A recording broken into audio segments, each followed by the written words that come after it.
Вітаю, хлопчики, дівчатки. Я думаю, усім усе зрозуміло вже з Тихановської.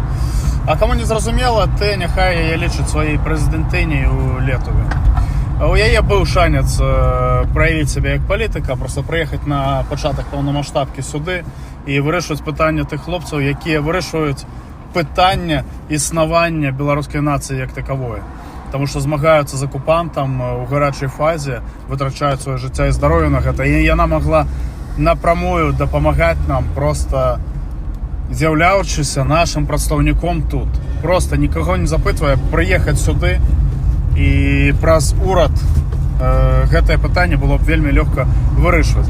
Питання хлопців з одорваними ногами, хлопців, у яких кульових деоскепка у тілі більше, ніж медалів у штабі КПКК і так далі. Але вона зробила свій вибір, і ті, хто її підтримують, і там ніяк комунікують, так